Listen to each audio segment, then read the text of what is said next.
Boa noite, irmãos. Graça e paz. Amém? Boa noite a você que está em casa também. Graças a Deus nós voltamos aos nossos cultos presenciais, né? Até a segunda ordem, né? Nós estamos num momento difícil, ora fecha a igreja, ora abre.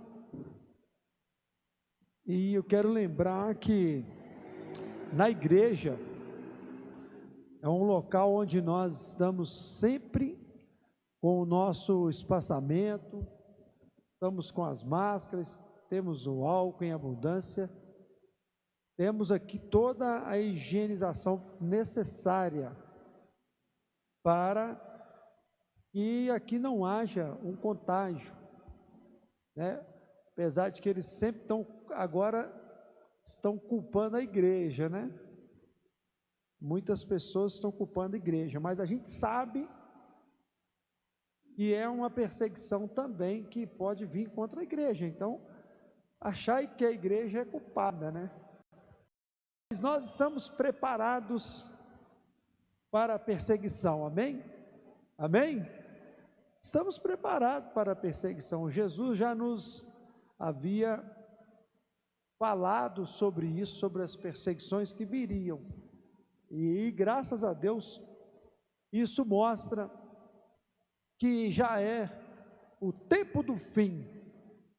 Todos se preparam, porque Jesus vem aí para encontrar com a sua igreja, amém? Então, na verdade, o que tem que estar em nossos corações é muita alegria. Nós temos que fazer esse exercício, é um exercício de fé, e dizer: o tempo é bom, Jesus está voltando, glórias ao nome do Senhor, amém? Nós vamos falar hoje, nós vamos ler aqui, segundo livro de Reis, capítulo 6, a partir do versículo 8, segundo livro de Reis, capítulo 6, o versículo 8, nós vamos falar um pouco sobre essa história, e temos como tema dessa mensagem: precisamos enxergar. Você pode anotar aí, você que já foi aí, precisamos enxergar, amém? Não é só ver, nós temos que enxergar muito mais o que Deus tem nos mostrado. O texto diz assim: Eliseu adivinha os conselhos do rei da Síria. O rei da Síria fez guerra a Israel e, em conselho com os seus oficiais, disse: em tal lugar estará o meu acampamento. Esse rei, parecia que ele era um homem de guerra, não? Já preparava, já era um bom, uma boa pessoa que articulava a guerra, né? Então ele falava assim: ó, a nosso acampamento vai estar escondido ali, é ali que nós vamos montar o nosso acampamento. Mas o homem de Deus, Eliseu, né, mandou dizer ao rei de Israel: guarda-te de que passares por tal lugar, porque os sírios estão descendo para ali. O rei de Israel enviou tropas ao lugar de que o homem de Deus lhe falara e de que tinha avisado, e assim se salvou, não uma, nem duas vezes. Então, tendo-se turbado com esse incidente, o coração do rei da Síria, chamou ele os seus servos e lhe disse: não me farei saber dos nossos, é pelo rei de Israel? Respondeu um dos seus servos: ninguém, ó rei, mas o profeta Eliseu, que está em Israel. faz saber ao rei de Israel as palavras que falas na tua câmara de dormir. Ele disse: ide e vede onde ele está, para que eu o mande prendê-lo. Foi-lhe dito: eis que em Dotã. Então enviou para lá cavalos, carros e fortes tropas. Chegaram de noite e cercaram a cidade. Tendo-se levantado muito cedo o moço do homem de Deus e saído, eis que as tropas, cavalos e carros haviam cercado a cidade. Então o moço disse: ai, meu senhor, que faremos? Ele respondeu: não temas, porque mais são os que estão conosco do que os que estão com eles. Orou Eliseu e disse: Senhor, peço-te que abra os olhos para que veja. O Senhor abriu os olhos do moço, e ele viu que o monte estava cheio de cavalos e carros de fogo em redor de Eliseu. E como desceram contra ele, orou Eliseu ao Senhor e disse: fere-te, peço, Senhor, esta gente de cegueira, feriu de cegueira conforme a palavra de Eliseu. Só até aqui para a nossa meditação. Então nós vemos aqui que o rei da Síria estava em guerra com Israel, e ele era estrategista, essa era a palavra que eu ia falar, e ele montava ali: nós vamos montar nosso acampamento ali, e ali nós vamos cercar o povo de Israel. Só que o que acontecia? Deus revelava para Eliseu: ó, você vai falar com o rei de Israel que vai ter uma emboscada ali. Eliseu ia lá, avisava o rei mandava o exército dele e resolvia ali a situação. E aqui o texto diz que não foi nem só uma, nem duas vezes, foram mais vezes. Todas as vezes que ele fazia essa trama, vinha e Deus revelava para Eliseu. Aí o rei falou: tem um traidor aqui no nosso meio, tem um trem errado aqui. Alguém disse: não, meu senhor, não é ninguém aqui não, é o profeta lá de Israel, Eliseu. Toda vez que acontece aí, Deus revela para ele, e alguém já tinha avisado lá, né? A notícia tinha chegado lá. Ele falou: então tá, então nós vamos agora fazer o seguinte: nós vamos cercar a casa dele, cercar a cidade, e pronto, nós vamos pegar ele. E ali, ele mandou aqui o exército, mandou cavalos, mandou carros, e cercou então ali a casa onde o moço estava. Mas Eliseu tinha um moço que andava com ele. Quando nós vemos a história lá de Naamã, o nome daquele moço era Geazi, mas aqui o texto fala que é só o moço, ele não dá um nome, né? Mas diz que é o moço. E esse moço levanta cedo. Quando ele chega lá, ele olha, ele vê lá cercada a casa, ele volta correndo, fala: meu senhor, a casa está fechada, está tudo cercado. Eliseu chega e fala assim com ele: maior é o que está em nós, conosco, do que o que está com eles. Senhor, abre os olhos desse moço para ele enxergar. De repente ele viu, no abrir desses olhos espirituais, ele viu que por trás daquele exército, havia lá um exército do Senhor, lá atrás daquele exército. E a história continua, né? Eu não vou entrar muito nela, porque ali ele já fere de cegueira e manda eles voltarem lá. Mas o que eu quero trabalhar hoje é que com o tempo que nós temos, é que nós precisamos enxergar também.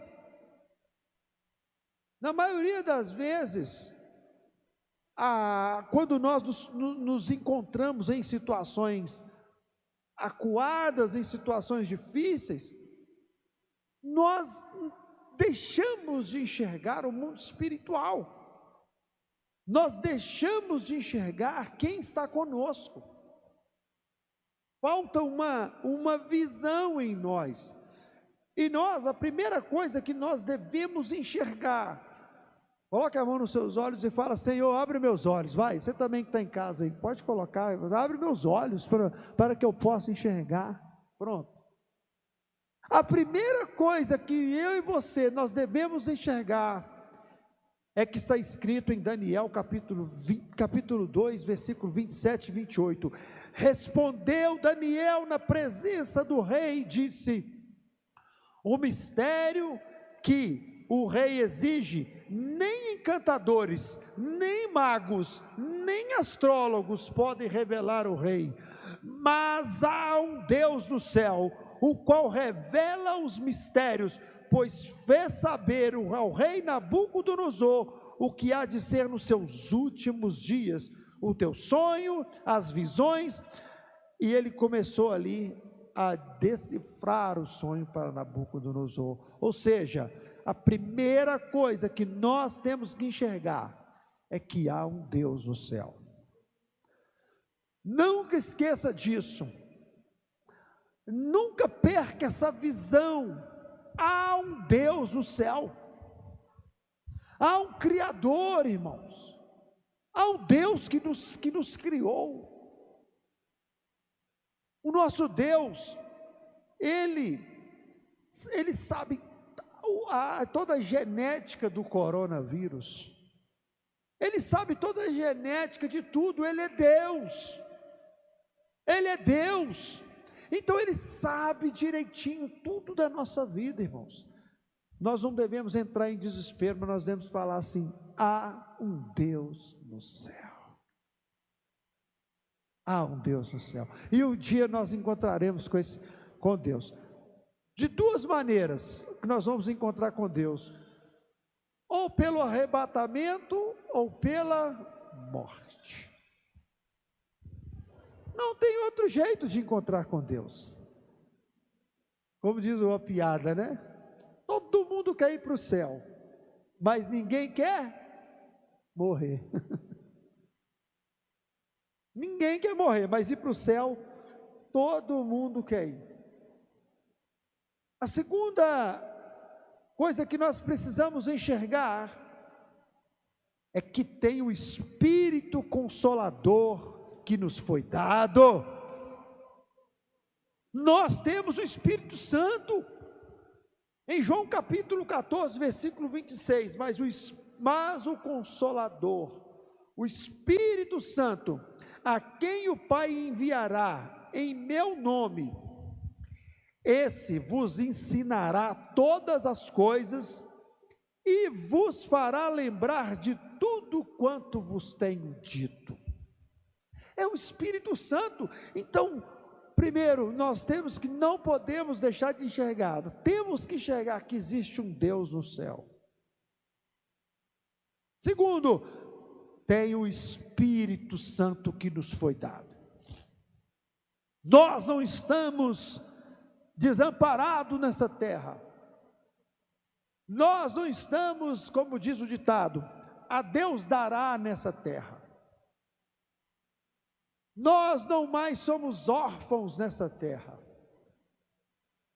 nós não estamos mais abandonados nessa terra. Você tem o Espírito Santo na sua vida, você recebeu o Espírito Santo na sua vida. Levante as suas mãos, levante suas mãos.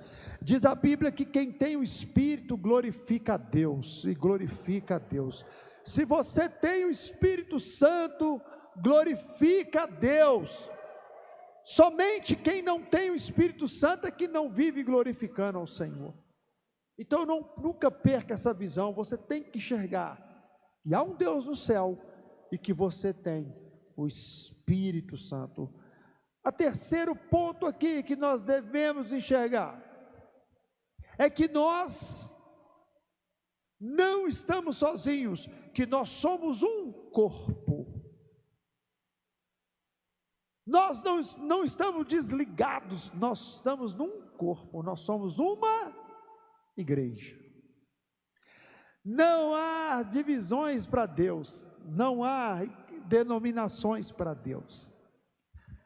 Para Deus, Cristo é o cabeça e nós somos o corpo. Perdão. Romanos capítulo 12, versículo 4 e 5 diz: porque assim como num só corpo temos muitos membros, mas nem todos os membros têm a mesma função, assim também nós, conquanto muitos somos um só corpo em Cristo e membros uns dos outros. Então não perca essa visão que nós somos uma igreja nessa terra. Lá no Japão, nós somos uma igreja com aquele povo. Lá na Alemanha, nós somos uma igreja com aquele povo. Onde estiver alguém ali glorificando ao Senhor, faz parte do nosso corpo. Então nós não podemos perder essa visão, que nós somos uma igreja. Irmãos, eu lembro que quando no Brasil, a igreja evangélica, ela era 11%. Nós éramos 11% que era contado aqui no Brasil. Você sabe quanto nós estamos hoje? Quem sabe? Não faz nem ideia, né? Mas hoje nós somos milhares e milhares e milhares. As igrejas multiplicaram tanto. Depois você pode olhar aí, quem quiser consultar no Google aí, já pode consultar. Nós já somos milhares. A igreja no Brasil, ela já passou, ela já subiu mais do que esse 11%, já está longe disso. Ou seja, nós somos um corpo forte. Nós não somos um corpo minguado. As pessoas falavam assim: não, agora está abrindo igreja, tudo quanto é canto. Aí se falava: não, é melhor igreja do que boteco, não era? Falava isso? Não, né? Não falava isso? É melhor igreja. E graças a Deus, olha hoje, você mesmo, você que mora longe aí, daqui, você vem passando, em quantas portas de igreja você não passou? Quantas não tinham e hoje tem? Nós somos um corpo forte, irmãos. Nossa igreja é forte, o nosso corpo é forte. Nós temos uma cabeça chamada Cristo, e Ele nos direciona. Seja uma igreja, seja forte como igreja. Olhou aí, Hudson? Quanto? 31%. Olha bem, nós éramos 11%, somos 31%. Então você imagina a força que essa igreja não tem hoje. Eu estou falando dos verdadeiros cristãos, aqueles que realmente vestem uma camisa, vestem a camisa da igreja do Senhor Jesus Cristo, não de uma denominação, mas aquele que está ali, crente mesmo, servindo a Deus. Você. Então nunca perca essa visão. Eu não estou sozinho. Diga comigo: eu não estou sozinho. Eu faço parte de um corpo. Quem acha que é sozinho, por isso que ele não sobrevive. Por isso que muitas pessoas não sobrevivem dentro de uma congregação. Ele acha que é ele que faz, é ele que é, mas não é. Aqui ninguém é mais que ninguém, estamos todos iguais. Nós somos um corpo do Senhor Jesus, o corpo da igreja. Amém?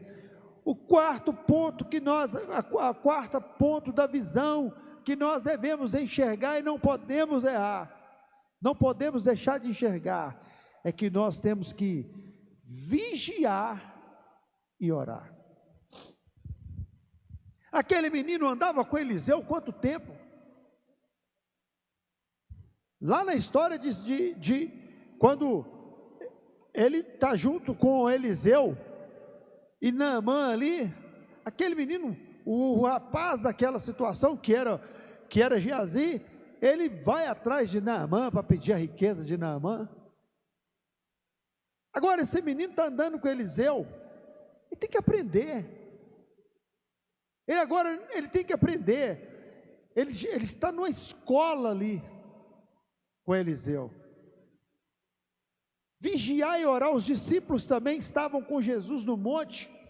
Em Mateus capítulo 26, versículo 40, 41, diz assim: e voltando para os discípulos, achou-os dormindo, e disse: Pedro, então nenhuma hora pudeste vigiar comigo? Vigiai e orai, para não entrares em tentação. O espírito na verdade está pronto, mas a carne é fraca. Nunca perca essa visão, não deixe de enxergar que você e eu precisamos de orar e vigiar e orar. Quantas pessoas vão abandonando essa habilidade, essa vontade de orar,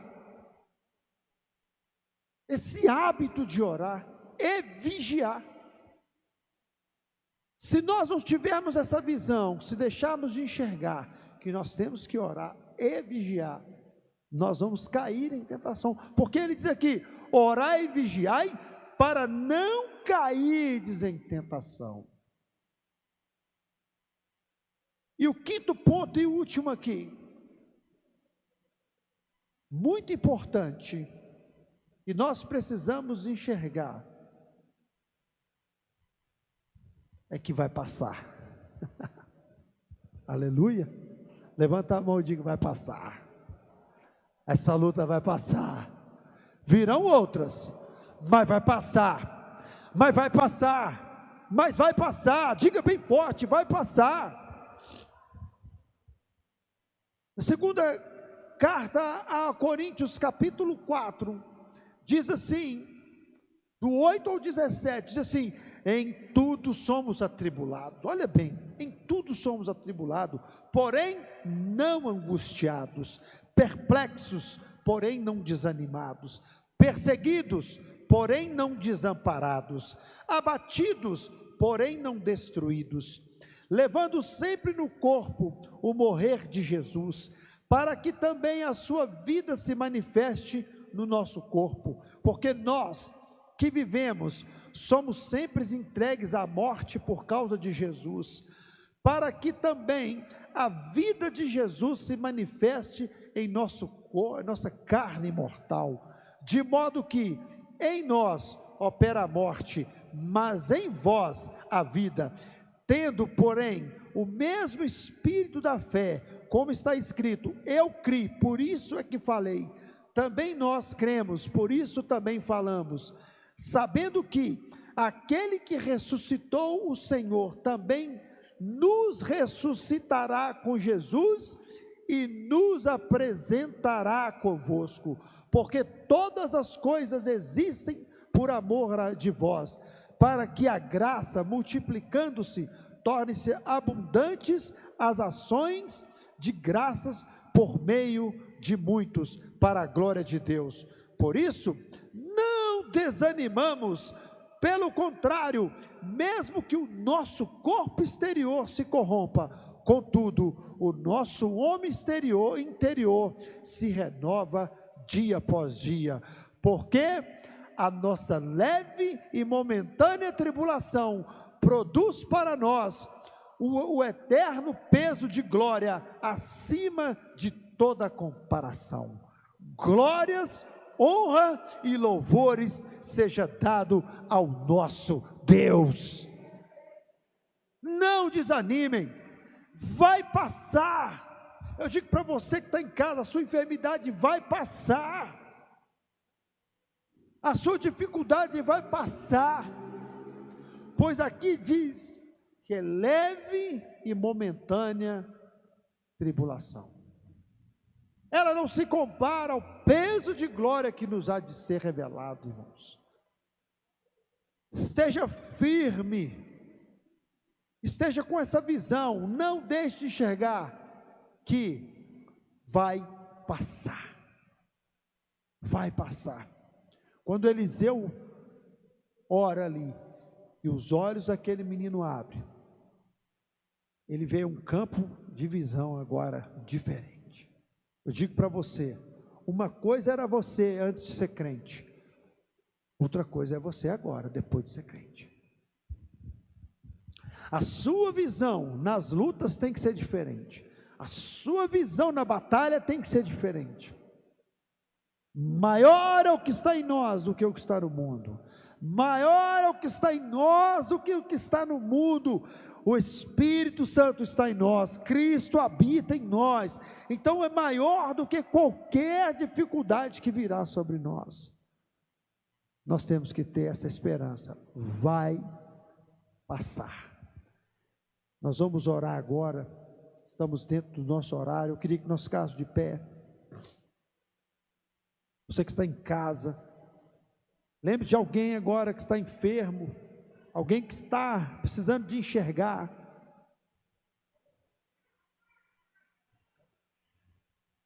Alguém que está precisando de enxergar. Alguém que você fala assim, aquele irmão ali, aquela irmã, e talvez ele não está conseguindo enxergar que tem algo a mais para ele. Você que está em casa também. Nós vamos orar agora. Coloque sua mão, levante sua mão para o alto, aponte para quem está enfermo e comece a ministrar a cura.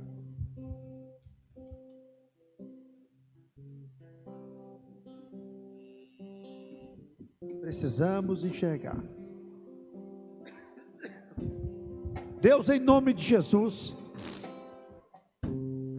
nós oramos pelas pessoas que estão enfermas agora, as pessoas ao nosso alcance, ao alcance da nossa voz, ao estender das nossas mãos, parentes, amigos, colegas, em nome de Jesus, usa essas mãos que estão levantadas, bocas que estão profetizando, que está trazendo à mente alguém que precisa agora de uma oração. Obrigado pelo nosso irmão Vanderly, que recebeu a cura do Senhor. Oramos pelo Flávio, oramos, ó Pai, por todos os irmãos que estão enfermos. Abençoa, Senhor, abençoa, Senhor, abençoa, Deus, em nome de Jesus. Abençoa, meu Pai. Abra os olhos agora, para que cada um possa enxergar o sobrenatural do Senhor.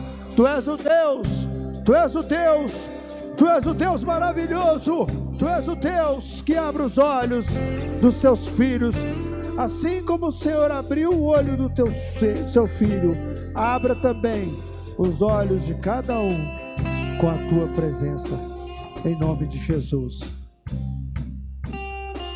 Esteja atento às nossas programações, você que está em casa também, esteja atento às nossas programações. Nossos cultos começam no domingo às 18h30, não esqueçam, no domingo. Que a graça do Senhor Jesus Cristo, o amor de Deus Pai e a comunhão do Espírito de Deus esteja na sua vida, hoje e sempre. Amém. Deus abençoe. Muito obrigado.